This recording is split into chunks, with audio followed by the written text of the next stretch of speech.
Well, hello there and welcome back to the studio today. So in today's episode, I do apologize, there will be some background noise. I do have an air conditioner running, which is great for me. But in any case, apologize for the noise that you'll hear in the background. But a lot of viewers tend to put these videos on mute and paint along with me. So this will be paint along style. We're going to be doing a Rembrandt master study / master copy. I'm working on a 16 by 20 inch cotton, not cotton canvas, sorry, 16 by 20 panel. It's a MDF style panel that I gessoed several times. Let me introduce you to Pizza, is the name of the palette that we have here. Pizza was created by using a pizza cutter on the back of this little tripod, and then I used a magnet. A neodymium, if that's how you pronounce it, one of those rare earth magnets to get it to stay on here. We're going to be using this right here, though you might not be able to read it. This is raw umber, Winsor Newton raw umber, and this week we're going to do the umber drawing, or you can call it the umber layer, however you want to call it, so just raw umber. A note to my online students, if you're watching, this can also count as another extracurricular activity. I already added the Sergeant Master Study as a extracurricular activity. You can also add this to your list of extracurricular activities that you can do. You can send me images each week for our teacher-student feedback video. Those of you that aren't online students, please check out patreon.com/upariartist. Look for the mentorship tier or the live stream tier. Both of those tiers get you access to my online classes. My online classes are $10 a month, and you get a new lesson uploaded each week. And the way the class format goes is the students have a very clear set of objectives with each lesson. Each week they have a new lesson uploaded. They also have behind the scenes episodes. All of my patrons on Patreon have behind the scenes episodes each week. And they also have teacher/student feedback videos also. What I'm doing is I'm using the tiniest bit, just as much as I need of the raw umber. And I'm getting the paint to basically stain the surface of the panel. Since the panel is relatively slick, I don't need that much, and we're going to be working in layers. I should also mention that this video will be, like I said, live talking, so I'll be painting and talking, which means you'll get longer uploads for these videos. But also there will be edits. Excuse me. We'll have edits, so I won't necessarily film every single moment of this painting just for the sake of saving storage space on my laptop, but I'll film, you know, what I feel is necessary. So once I have the surface covered, I usually try not to wait too long before I start sketching. And for the umber layer, it's really a nice opportunity to explore shapes. So I'll actually use the same brush here to move the paint around. So I'll use a different brush to add paint, so to draw. So let's suppose the top of Mr. Rembrandt's head is going to be over here. I think what I'll do is I'll go ahead and do the entire composition of this one. Again, this is a 1620. It's not that large, but it gives me enough space to work around. And since you have Pizza over here, you'll be able to see the mixtures much better. The glass palette did break, the one that I had before. You know, every glass palette has its day, so it was time to say our goodbyes to that glass palette. So many painting videos it was in. But I digress. Now, what we have is just simple masses to indicate where everything is going to go. I don't want the head to be too small, but I'd say about maybe the face will be from here to here. The objective with the umber layer is to simply just draw the best that we can in this method. Depending on how far I get, I may start to put in some little traces here and there of the you know, the lighter areas of the face. And this image has been taken from Google Arts and Culture. They have really high quality images. I'll go ahead also and put a link to the site where you can get your high quality image. If you're going to be doing, and I highly recommend you do these master studies / master copies, I would highly recommend using Google Arts and Culture, just because it's like Google Earth in a way, where you can kind of just like zoom in and out of the image. You can even see the brush strokes, and you can even see the underpainting and it's traces of the underpainting in a lot of paintings, including Rembrandt's.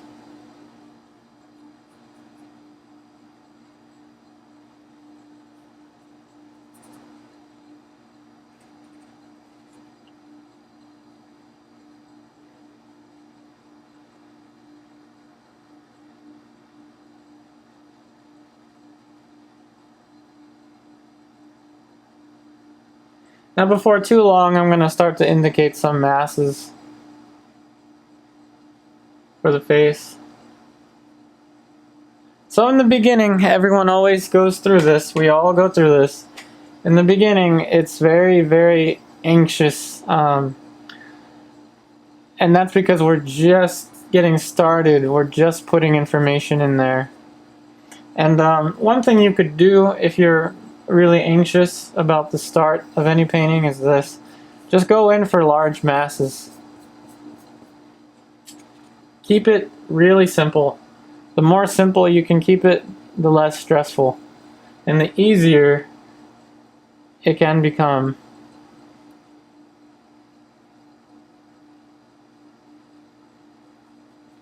And everything is going to be moved around.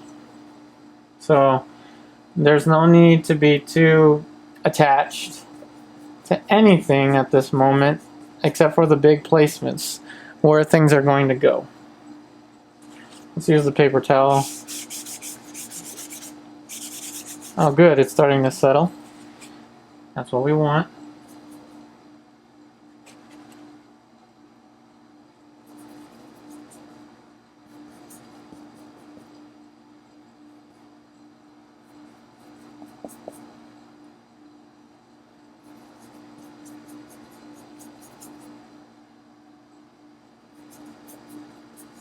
And this Rembrandt master study is going to be split up into many episodes.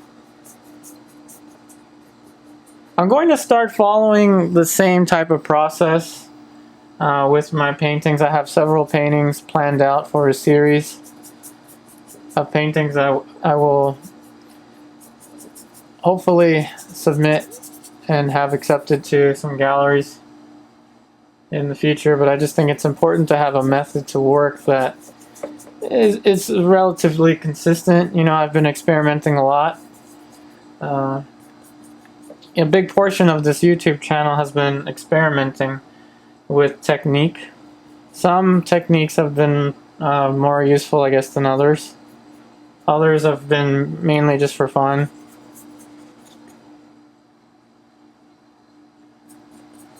I'm gonna move pizza a little bit over here.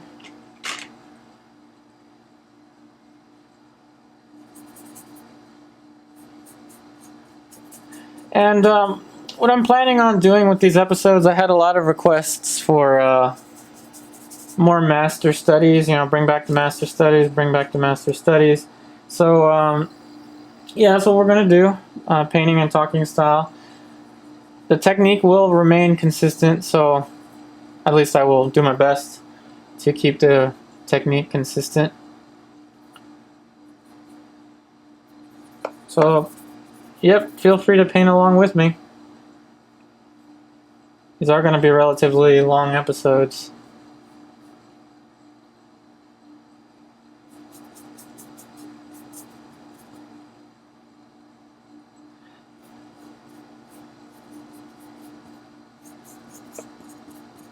You know, and the hand can just be a mass. Right here, that can just be a mass of light that we can describe later. No need to stress about it. This is a no stress zone. Life can be pretty stressful, and we want our work to be something that we enjoy, coming back to day in and day out. And again, if you are interested in the type of materials that I'm using and would like to purchase the same type of materials that I'm using and help to support the channel at the same time, I have Amazon affiliate links in the description box down below. Just scroll down to the bottom of this video, you'll see the little arrow.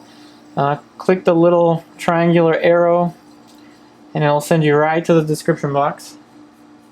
I highly recommend artist grade oil paints, whether they be water cleanable. If they are water cleanable oil paints that you want to use, definitely stick with Cobra. Cobra is my favorite for water mixable. If you're going to use traditional, Winsor Newton and Gamblin are pretty good entry level to professional level oil paints.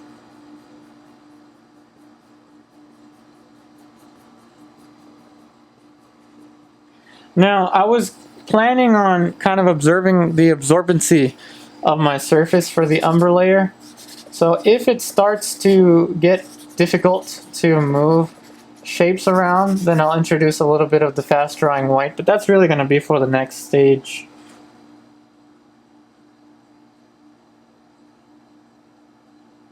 And let's get into a little conversation about fat over lean. And you know, that's a very important aspect to oil painting, fat over lean. So what that means is your initial marks, or should I say your initial layer or layers, should have less medium than the subsequent layers. So as you continue to add more and more layers, you want to use more and more medium. You can even adjust your mediums. You can have a medium that's more oily, so it'll be more lean, which we'll get into in the future of this painting, as it has become part of my technique now. And the thing about store-bought paint, which is what I'll be using, you have to be kind of cautious with the fact that it already has the linseed oil or the walnut oil or whatever type of oil your oil paint is composed of. And you really don't want to use any medium in the beginning if you want to follow the fat over lean principle with oil painting. You can use the tiniest bit of linseed oil to get the paint to flow on your palette. I would put the linseed oil on the paint, and you can mix it in there if you want. You can do that, but again, since you know these paints already have quite a bit of oil in them, you really don't have to do that. And for the drawing, I'm squinting and just putting in, you know, right now we have kind of like the Batman look to the face, and this is really what makes portraiture so difficult. I would say this is one of the most difficult things about portraiture, is getting over this. The fact that in the beginning, it's just not going to look that appealing to us. You know, there's gonna be some haters out there that are gonna say, you know, mean things about one's artwork, and really the reality is, you know, haters, they have nothing else to do with their lives but hate on other people because they're so disappointed in themselves So don't let what other people may say in a negative way towards your artwork bring you down or make you timid in the beginning of your paintings, or even all throughout.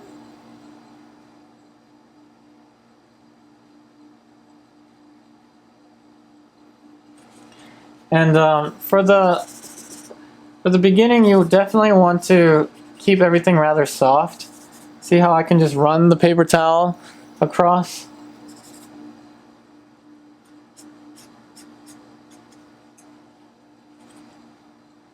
Nice and easy.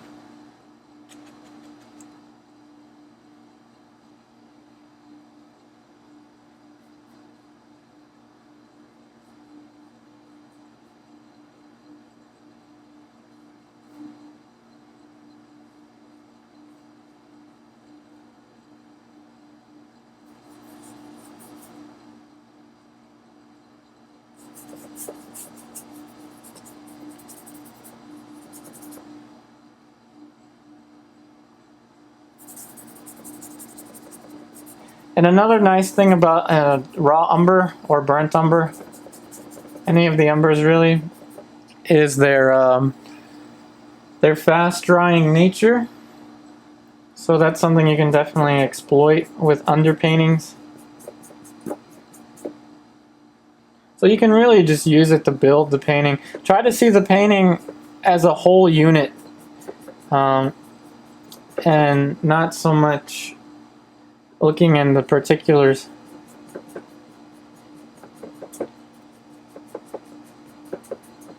And we'll get into coloring and all that stuff later. But for now, you want to think of it as a whole unit. You're building a surface. That's what you're doing.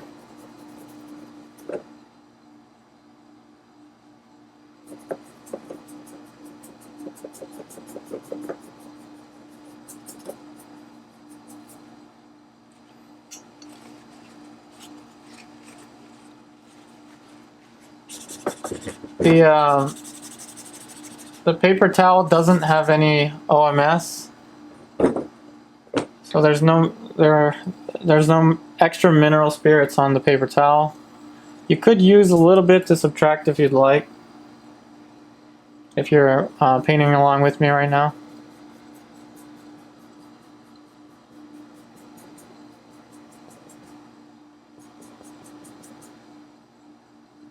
And if you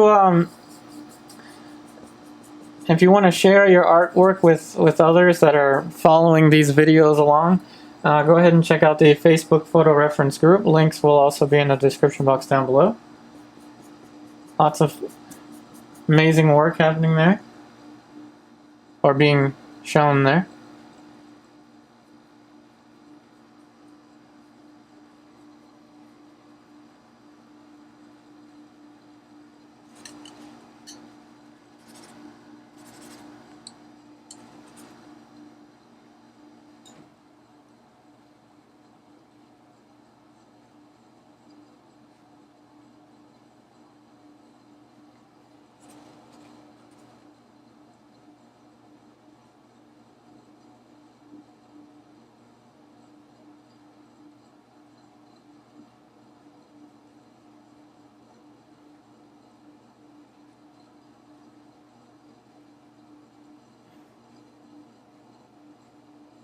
As I'm saying, let me adjust the light for you. As I was saying before, I do apologize about that air conditioner. But if I were to turn that thing off, it's like 90 Fahrenheit outside. And I'd be burning up. I'm actually pretty chill right now. I'm enjoying having a window air conditioner. And as I was saying, build this as a unit. It's very tempting to try to like be up close and drawing like this, but you really want to have some distance away from the painting.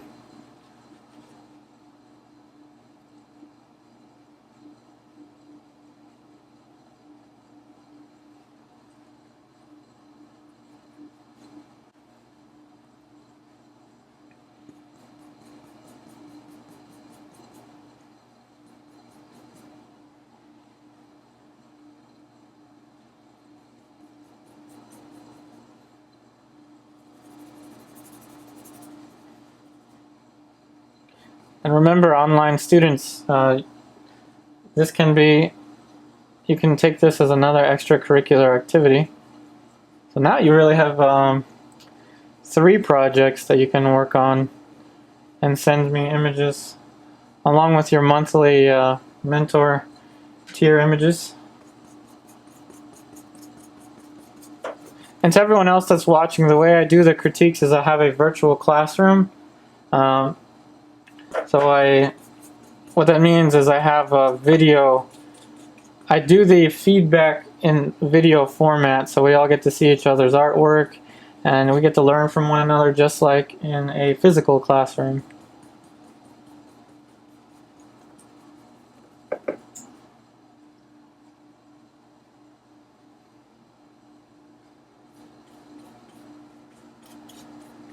Overall, I find this to be extremely relaxing, this stage, when you are kind of beholding all of the light and dark shapes. I'm trying to keep the dialogue as interesting as possible, so forgive me if I ramble too much.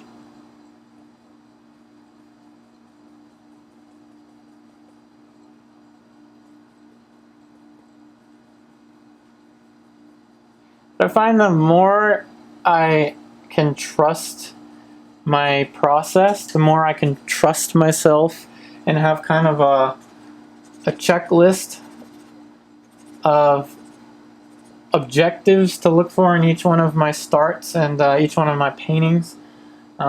It's very, very relaxing. It's challenging, but it's also very relaxing.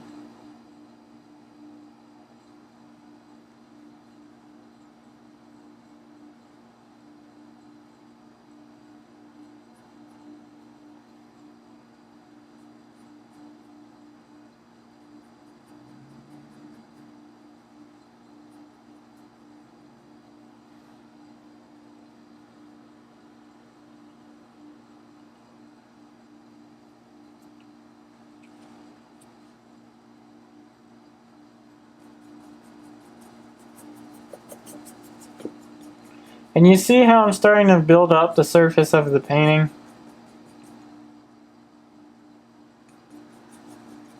There's a really nice video, I'm sure you've seen it, the Streamline Art channel on YouTube. There's, I can't recall the exact title of the video, but there's another, there's an artist that was talking about the materials that Rembrandt used, and I think his name was Eric Johnson, I think, if I recall. And the first thing he said was, what can I get the least wrong? In the beginning, and he started in the corner. He also, well, that video was to market a DVD, so we only got to see this portion, essentially, of that video. But it was so helpful in terms of the materials. But I remember in particular, he said, what can I get the least wrong?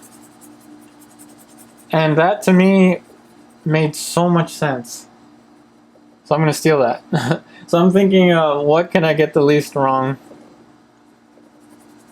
And for me, it's the background, it's the darks, it's the surface. I know that in the subsequent layers, I'll be able to go in and build the light masses of the face with more clarity. Of course, we're going to use an impasto style layering like Rembrandt would have.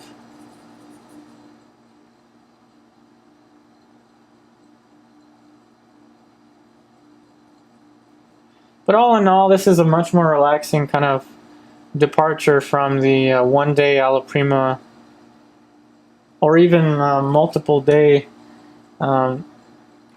paintings where you saw me using like photo references from Unsplash and things like that, which are great, but for now I really want to spend more time honing this technique, marketing my classes. I hope to have you there watching. I hope to have you as a student and see your work progress.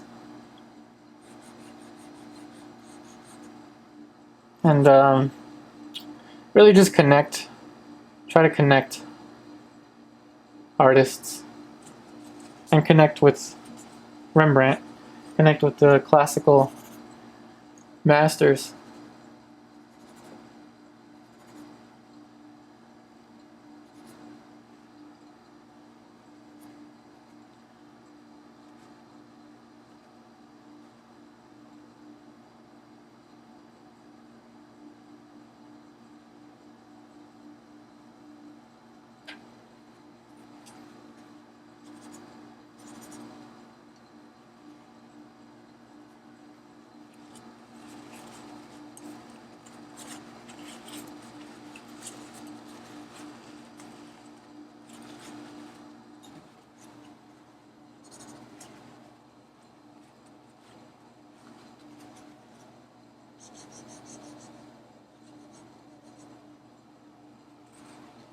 And once the paint settles into the background, as you're seeing, it's starting to settle in to the surface. I'll go in again.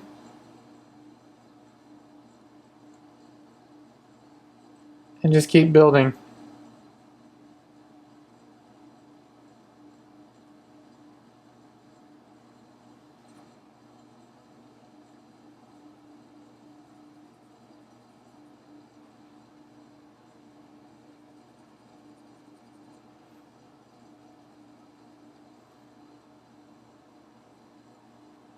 Squinting really helps at this point to see light masses.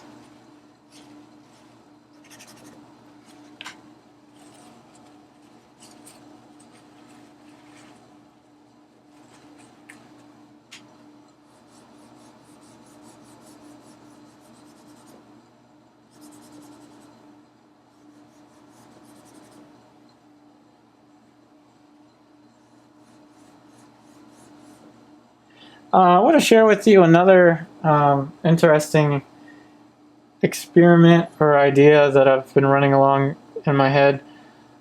I actually have been asking non-artists, so I've been showing non-artists, non-painters.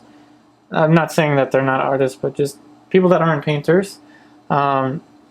Images of masterful artwork, and I asked them what is their first impression of these paintings. Maybe I'll show a Rembrandt, I'll show a Nelson Shanks, I'll show a John Singer Sargent and a Bouguereau, and it's so interesting to hear what people that don't spend a lot of time painting think or point out about paintings, because as painters we do learn how to see broad masses of light and dark, and our seeing becomes much more specialized.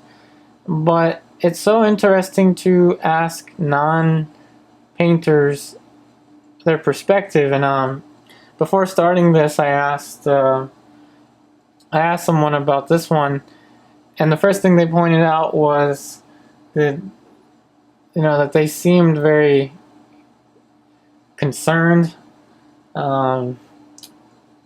which to me, I was like, okay, the first thing they went for was an emotion. I showed another person, and then the next thing they mentioned was that the nose, there was something missing on the bottom of the nose, and I zoomed in, and then I kind of saw what they were pointing at, and it's interesting because they see the world the way most other, I guess, people see the world, non-painters. And it's just an idea. You yourself, you must spend a lot of time painting, right? Just ask, just show people around you that don't know much about painting what they think about these great works. And it helps if they have no idea who the painter is, or when the painting was created.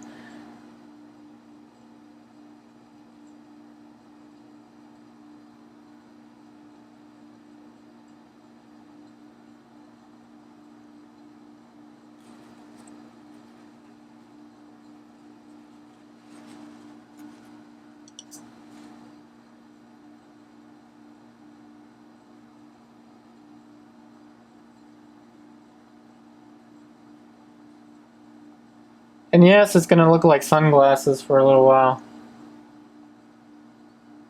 But as long as I get these shapes correct, I'm in a good place to continue to build.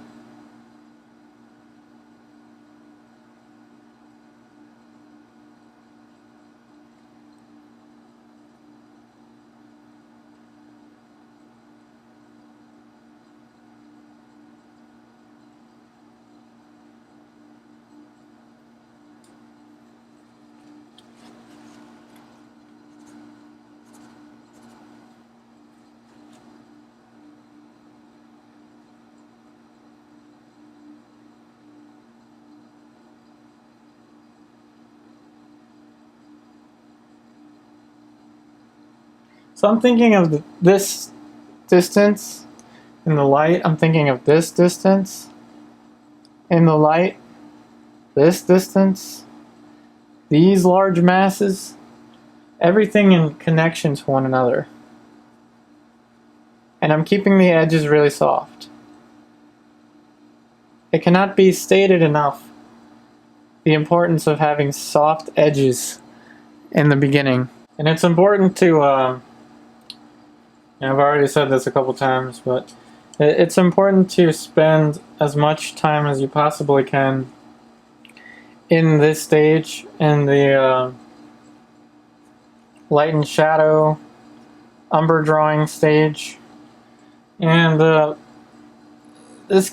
learn how to embrace this type of simplification, because this can really set you up for a really wonderful painting experience. The way that I've been self-teaching myself recently, I'm always learning. I'm always doing my best to learn, but recently I've been doing a lot of self-portraits.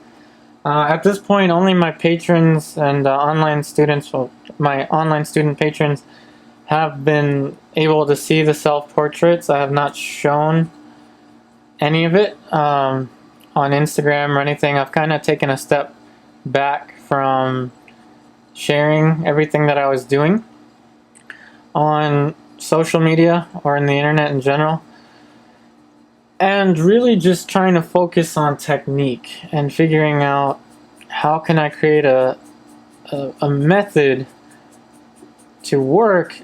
Yes, of course, this is like the Venetian type of way of working without the transfer drawing and stuff, but yes, it's classical in nature, but it's something that I believe that is going to help me produce works that I can show together in a gallery. That's what I'm trying to get to, and to have a method that's stable and that I can teach, just like I'm doing with my students right now.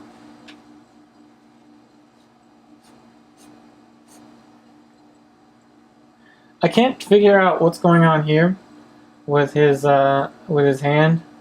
So when in doubt, what I always say is when in doubt, blur it out. But another thing I'm going to take from that video that I was talking about before, when in doubt, simplify. So I'm just going to keep it like that, extremely simple. You can even start to put in some shapes here for the scroll.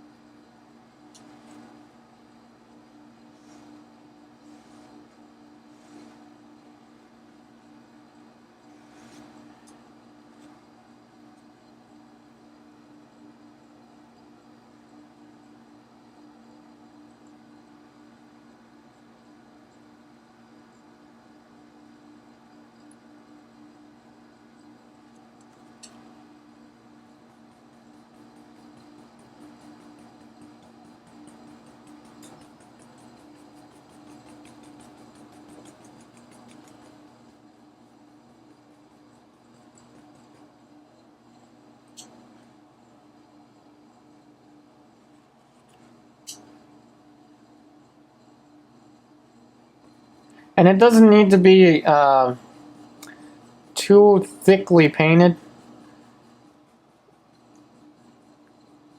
for this layer, and it's actually quite quick the more you do these. It's kind of counterintuitive, where you would think that you'd have to do a lot of work to set up for a type of painting like what we're gonna do, but it's really not. That's what I enjoy about this, is that it makes life so much easier. But it takes discipline.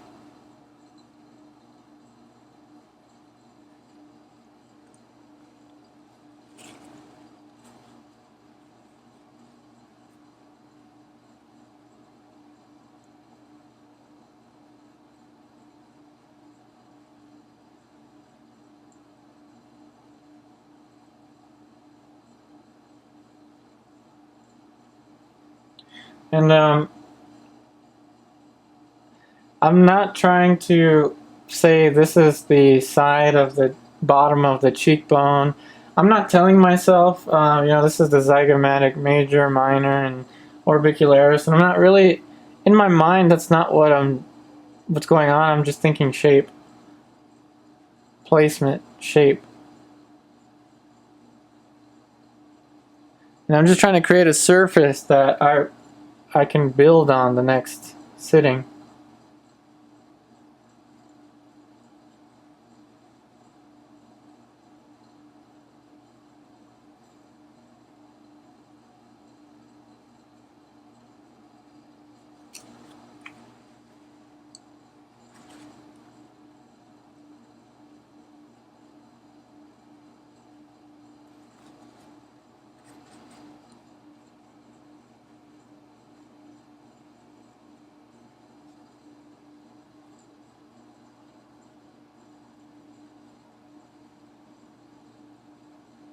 And for these types of paintings that you want to take to a really high level of finish, either use a really high quality smooth linen or cotton canvas,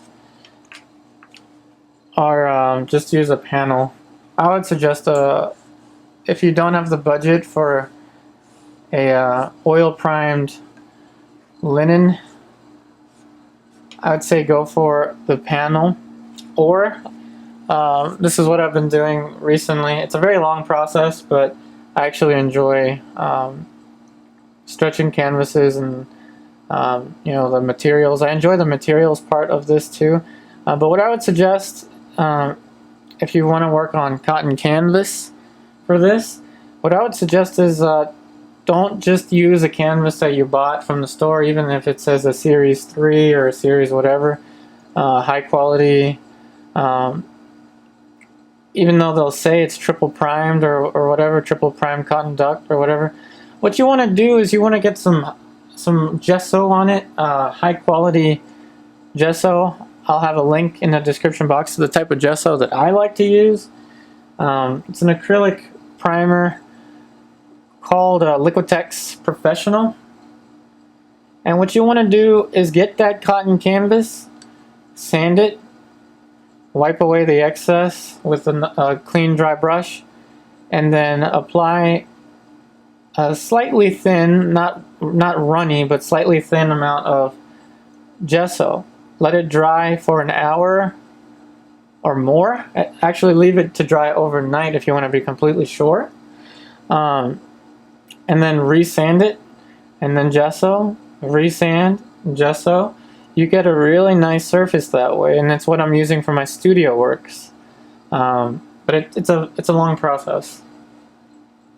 And I've read about I've read that doing that is actually more archival when you have more layers of gesso.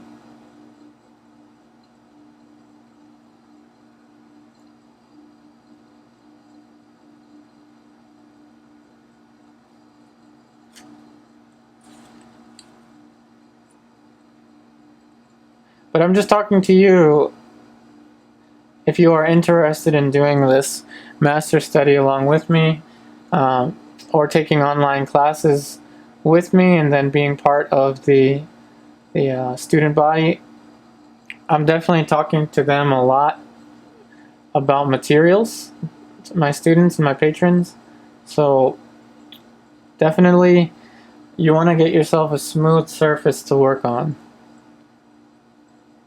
You can use any of the methods that I was just talking about.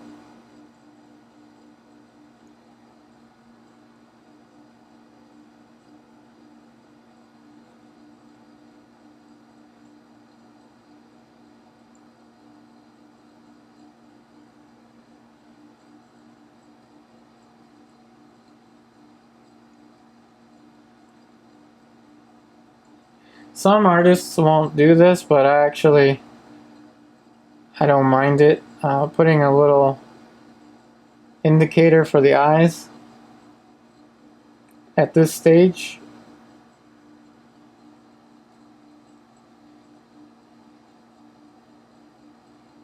And it won't be anything more than just a mark or two.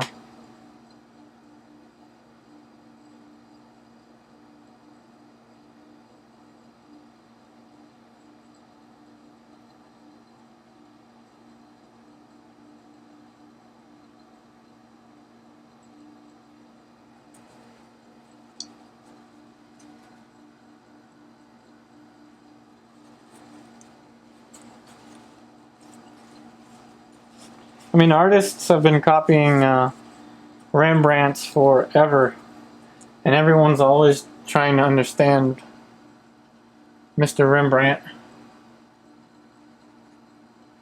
There's just a nice tradition to doing a Rembrandt study.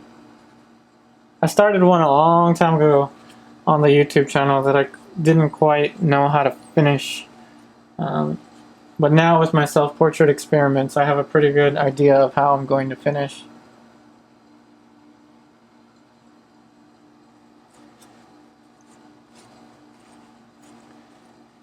And don't be afraid of getting information from different sources. I highly suggest it. I've been doing a lot of reading on the Rublev Natural Pigments website. They have a lot of really awesome articles or writings about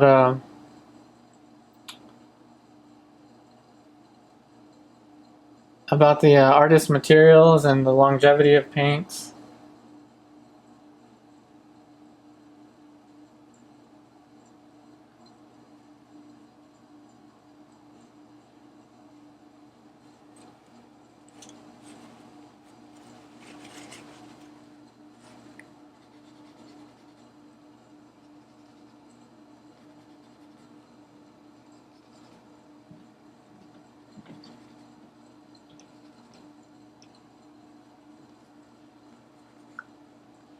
So after standing back, I noticed there was more width over here than I was showing before.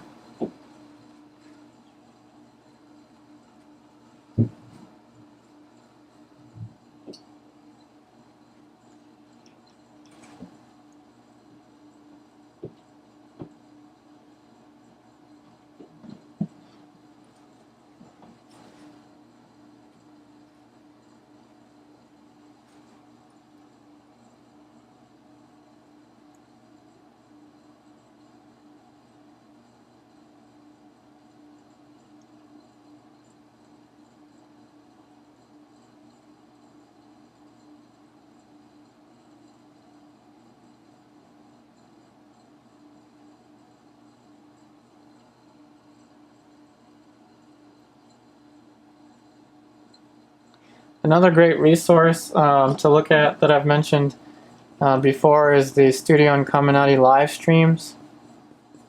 If you haven't seen the Studio Incominati live streams, just look up Studio Incominati. YouTube will autocorrect you if you're like me and you misspell it a lot.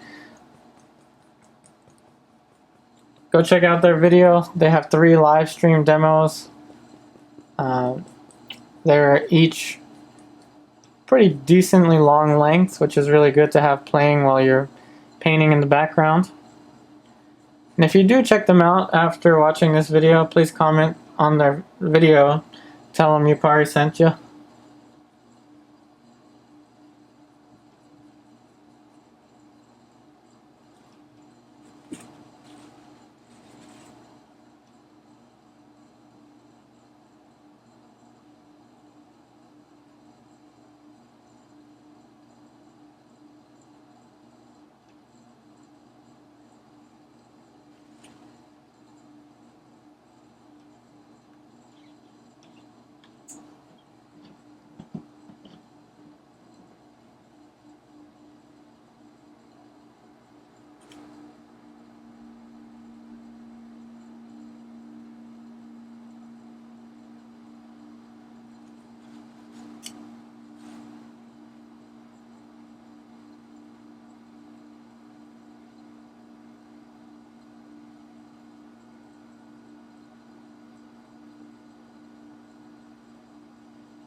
So I think I've said what I needed to say with the dark masses. I guess I'll draw a little bit more with the face when I get to it. I'll probably just cover the dark over here a little bit more. So if you're painting along with me, get your raw umber and just try to reduce the amount of noise. So try to keep the brush strokes unified, just like I'm just going in this direction.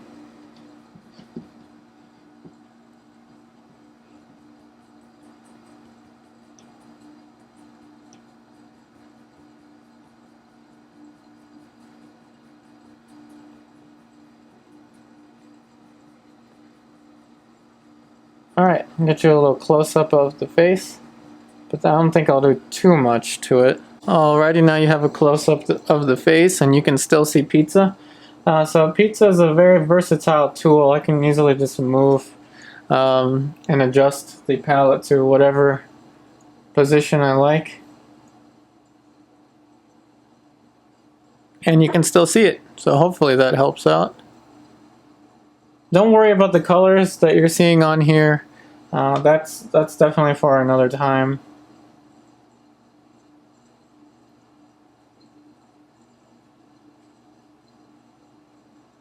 So as I move into the particulars with the face, I'm still thinking of not putting in too much information, but putting in just enough information to set me up for a really pleasant painting experience the next day.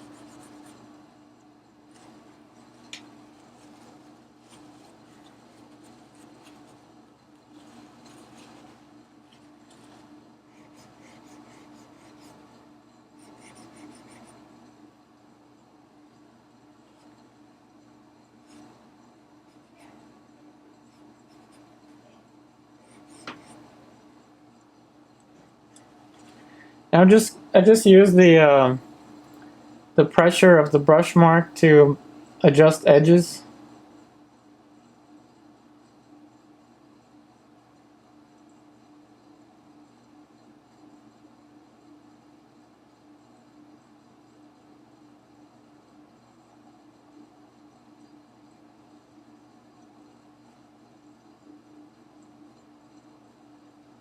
I'm gonna stand back.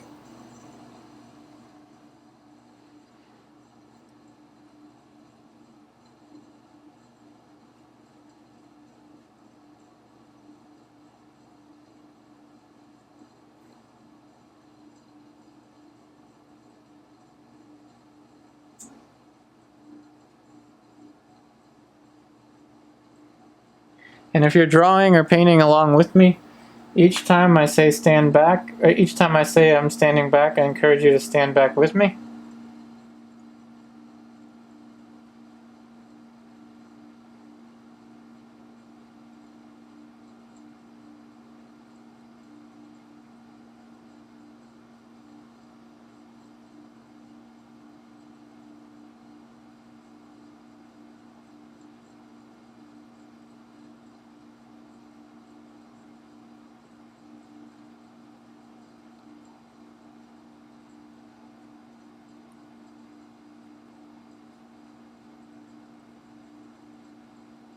Stand back.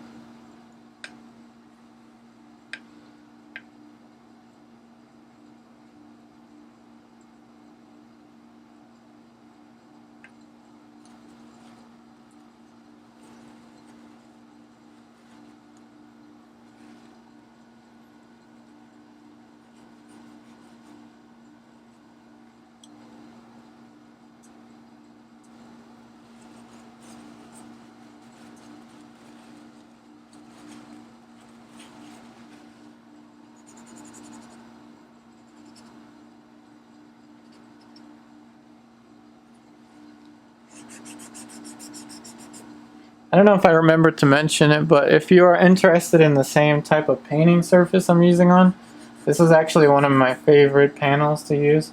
I will have a link in the description box to this type of panel.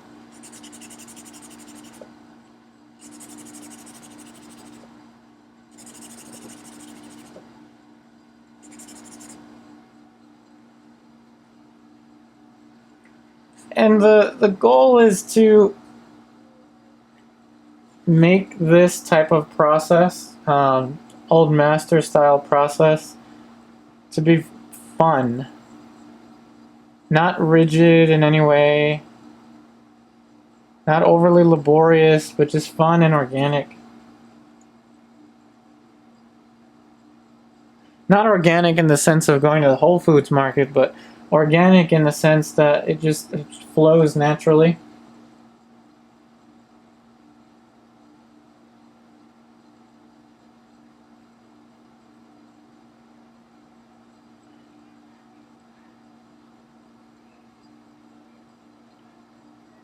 And my philosophy is with teaching is that I can teach you based on what I can produce here. This is all very teachable stuff. Low stress.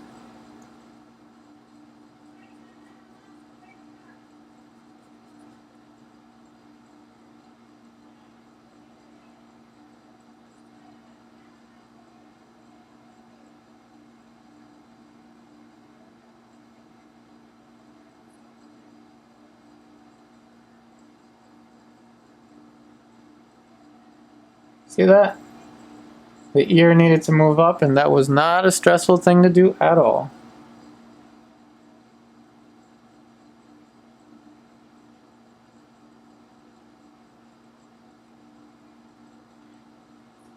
Especially when you are focusing in on a smaller area, it's very important to stand back.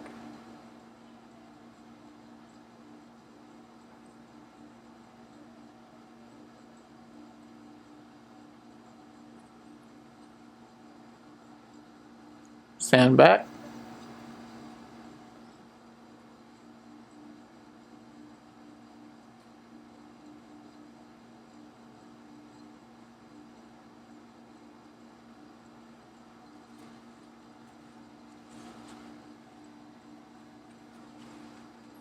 What you can do at this point is get another clean and dry synthetic.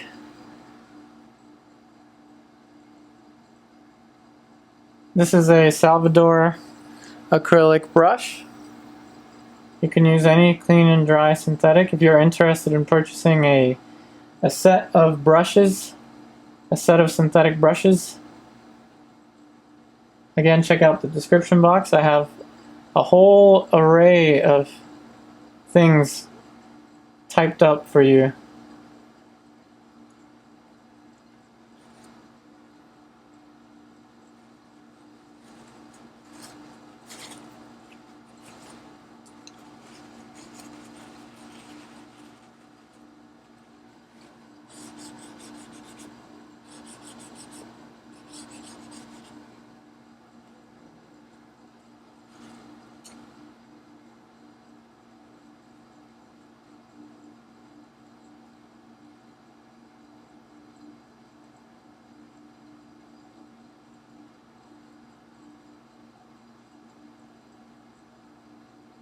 I'm just applying the brush strokes vertically right now, because if I go this way, to me it creates a glare. I'm just trying to reduce glare.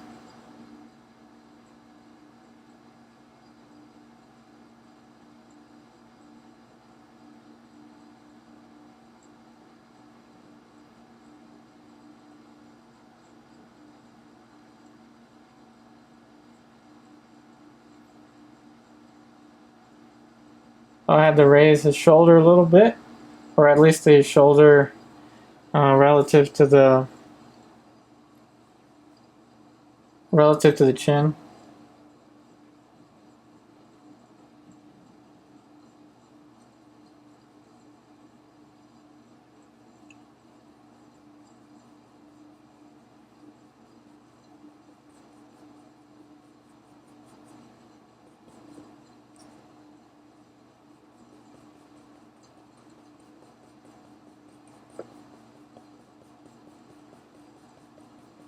And in the future videos, I'm hoping to adjust pizza to whatever position I need pizza to be in,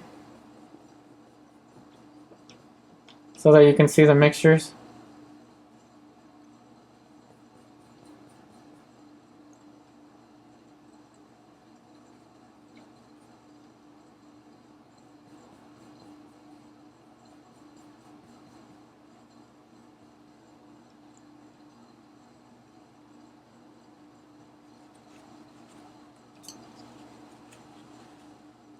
There's a lot of volume to the forehead.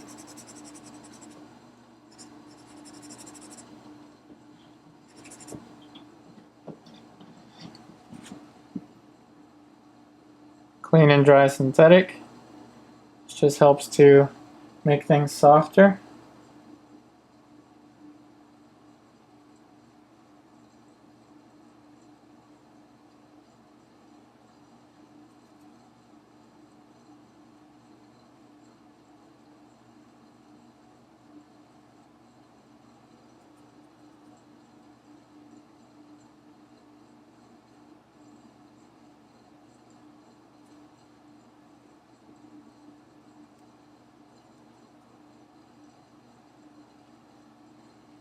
I really have to squint down to see what darks get unified here.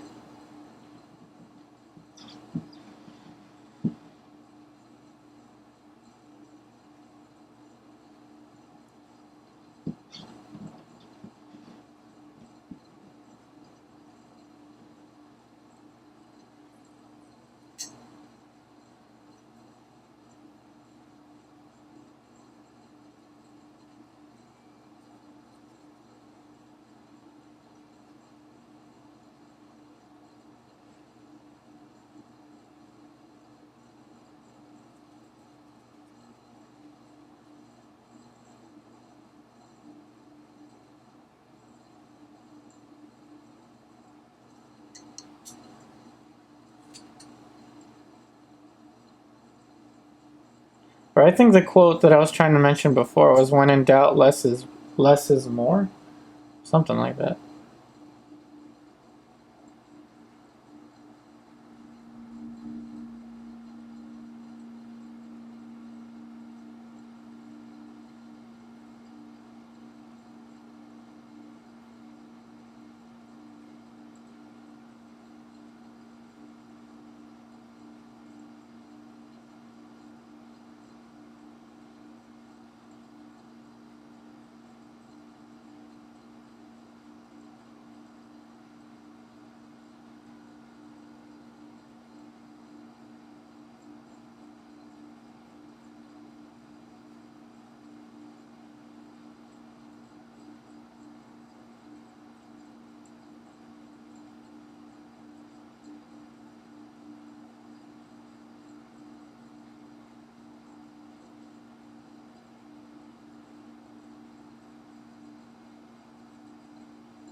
And I'm just trying to put in more specificity with the light and dark shapes, but still maintain each of the light and dark shapes unified together. Even though I'm adding more specificity into those shapes, I still want to keep them relatively unified.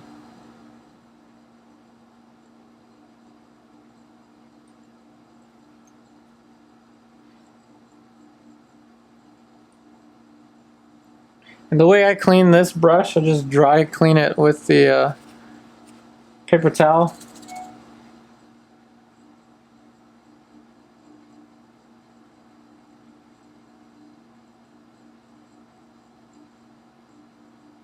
But what you don't want to do at this stage is put this brush in the mineral spirits or the turpentine or whatever solvent and then run it across the surface. No, no, no, no. You don't want to do that.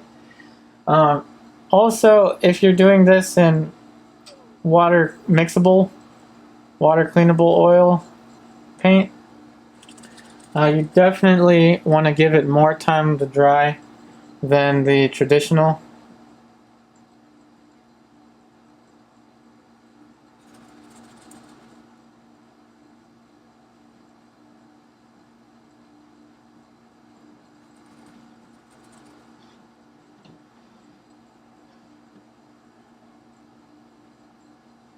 And if you're on Patreon, then you know some of the techniques that I've been exploring with how to make water mixables dry faster.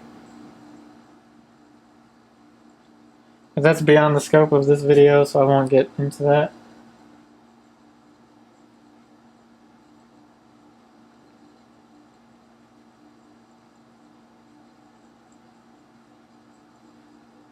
Stand back.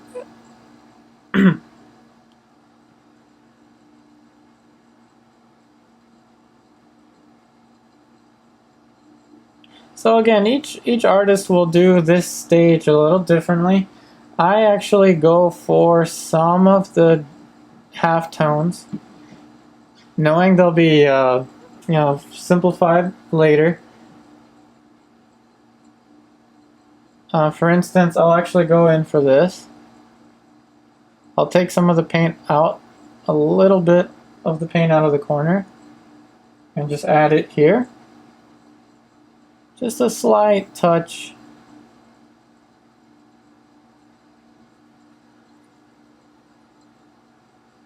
Not very much.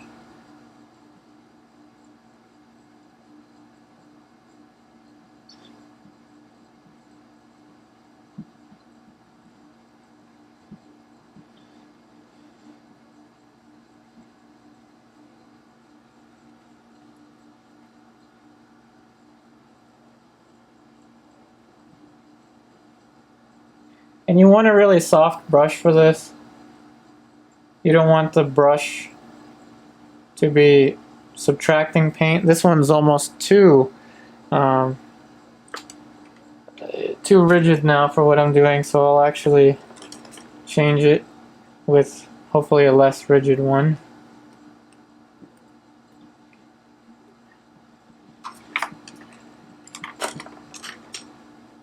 I'm going to be using another Salvador. But you can use whichever, watercolor or acrylic brush. It also depends on how absorbent your surface is too, or how slick.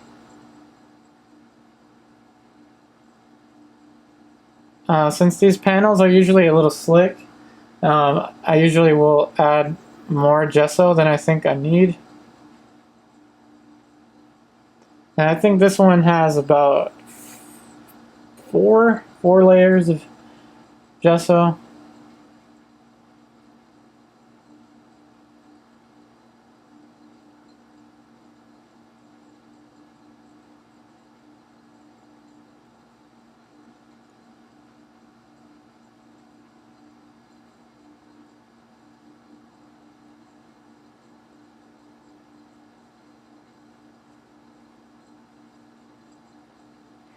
And try to keep yourself from resting your pinky this early in the painting.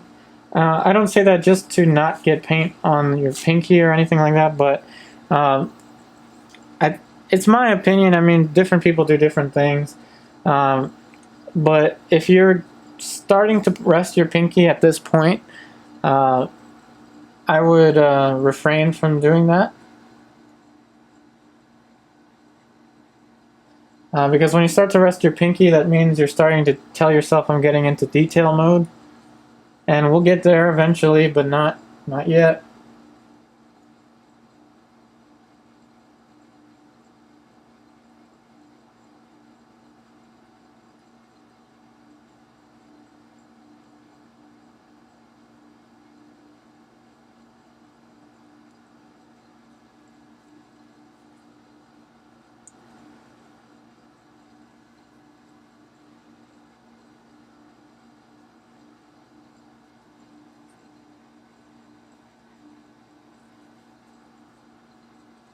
Also, once all this corona stuff clears up, I'm going to be spending a lot of time in the museums.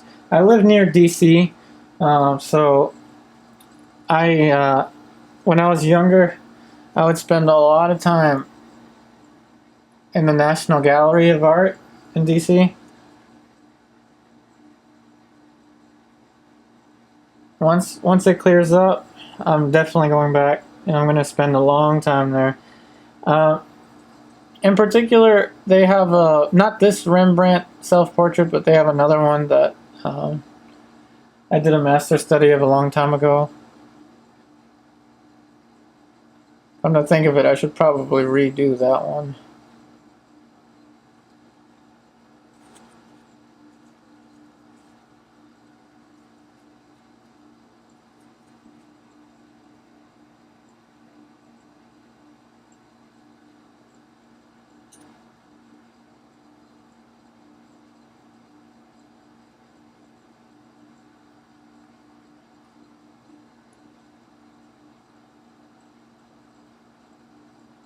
And you want to hold the brush all the way from the back side.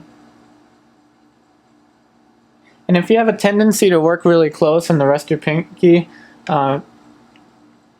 early in the painting, this is kind of hard to do, I will admit, holding the brush from further back. But it helps to build hand-eye coordination. And I believe the hand-eye coordination is essential to your skill box. It's an essential ability to build. So not only does not resting your pinky keep you further back, which helps with objectivity, but it also helps to build your hand-eye coordination at the same time.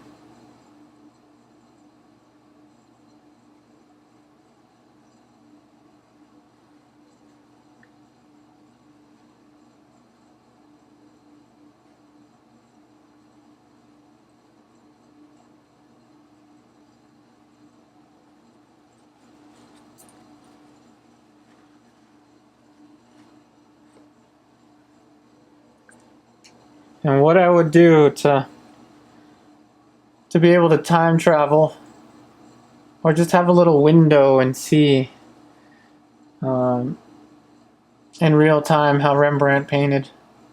You know, I bet you they're doing that right now in the future.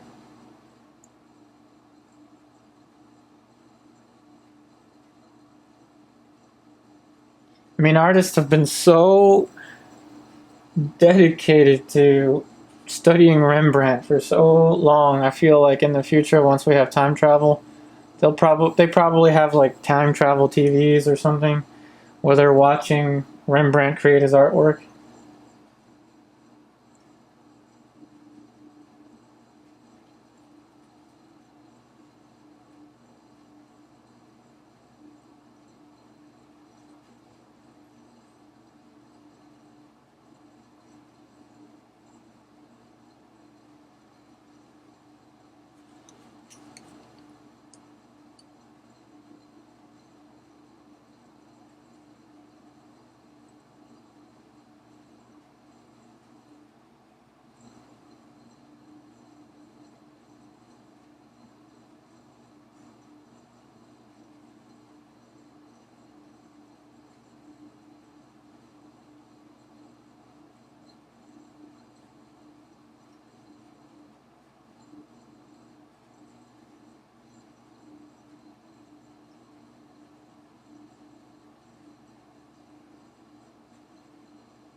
Stand back.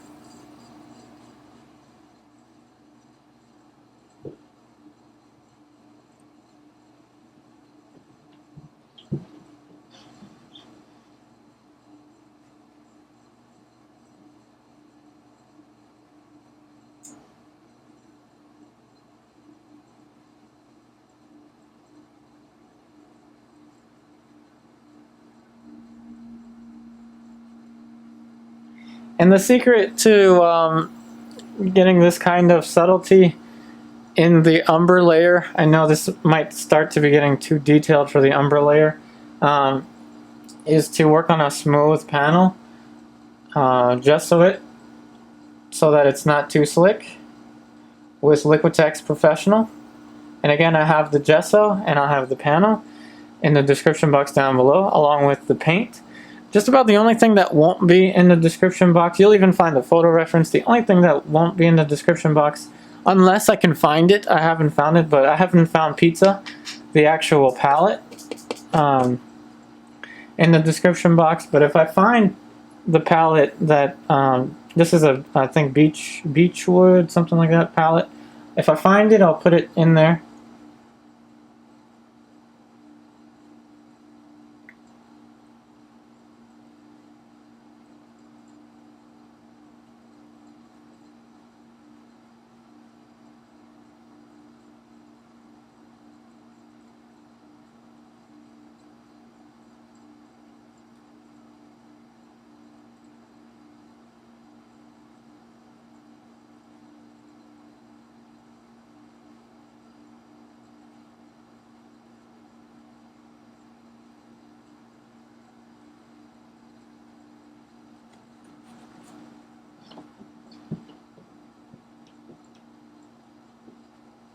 Ooh, I was I nearly put some information in the shadow that I'm not ready for yet.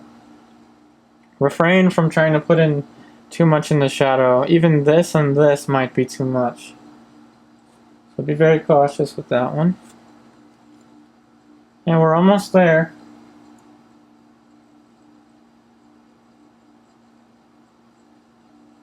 Almost ready to put this aside and let it dry for the next stage.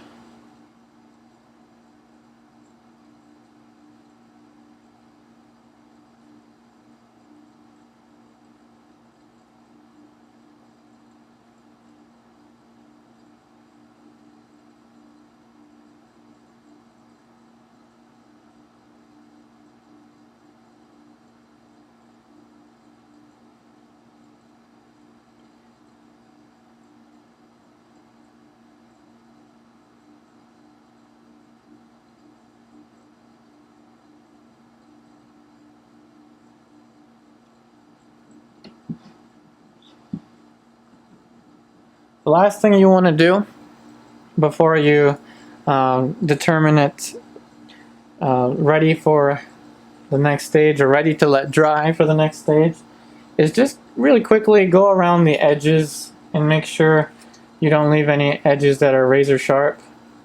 This I might want to bring down a little bit.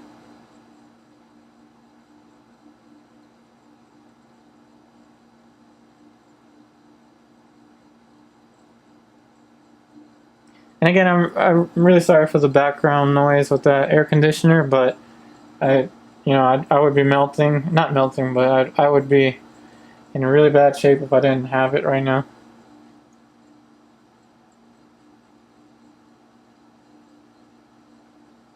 And again, thank you patrons for making that a possibility.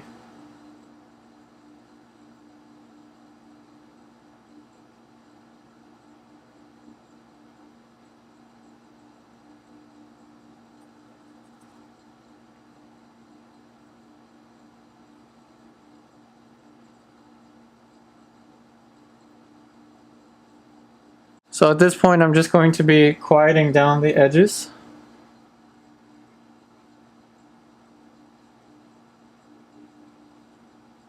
Before putting the painting aside and allowing it to dry.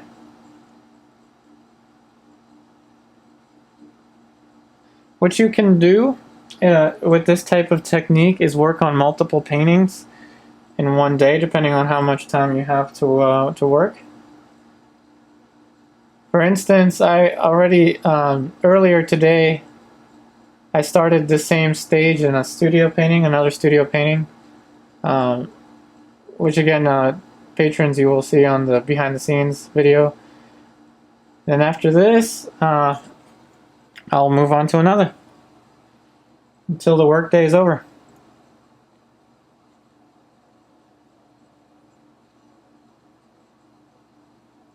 I'm going to stand back and look for any other edges that are potentially too sharp.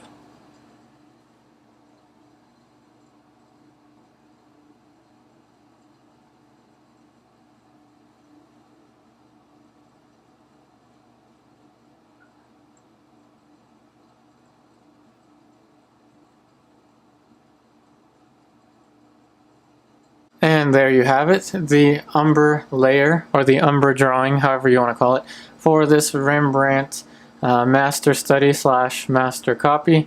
We will be able to describe much more with the light and dark shapes in the next stage. Remember, online students, if you would like to take this as another extracurricular activity, you can do so. Send me images by Saturday night, 11:59 p.m. as always, and I'll have your images for the teacher / student feedback video, along with the the other projects that we have. Again, if you want to be an online student, go ahead and look up patreon.com/upariartist. I also have links in the description box down below. Select the mentorship tier or the live stream tier, and you will be able to take the online classes with us. I wish you the best in all of your artwork, and I'll see you in the next episode. And it is now time for our new patron shout out. So thank you, Angela Neves. I hope I can pronounce your name properly. Thank you so much for your support on my Patreon. I hope that you will enjoy all of the benefits that I'm offering on my Patreon, including the online classes. And also remember that if you would like to submit an image to me for the teacher / student feedback video for the virtual class, you can do so by Saturday night, 11:59 p.m. But don't feel rushed. We do this every week for the online class, the virtual classroom. Thanks again for all of your support, and I'll see you on the next episode. And in case you wanted to know more about my online classes, those of you that are watching and are interested in the online classes, check out patreon.com/upariartist. Just type it into your web browser or look in the description box down below, and you'll have a link to my Patreon account. Look for the mentorship tier or the live stream tier. Both give you access to the online classes. The way the online classes go is that each week I upload a new lesson on Monday. On Monday, I also upload a second video, which is the virtual classroom, which involves feedback. It's a feedback video that includes the projects in progress of all of the students to encourage the student body community in all of these classes. Also included for my online students, we also have extracurricular activities. So my live stream demo that I did for my live stream tier, for example, was a John Singer Sargent Master Study. Students also have the opportunity to paint along with me and create a John Singer Sargent Master Study and submit the image for the virtual classroom, along with what is now going to be created in these episodes, the Rembrandt Master Study / Master Copy. And all of this for just $10 a month. Also on Patreon, beginning at $2 a month, you also have access to the behind the scene videos, which are also uploaded on Saturdays. Thanks again, and I'll see you on the next one.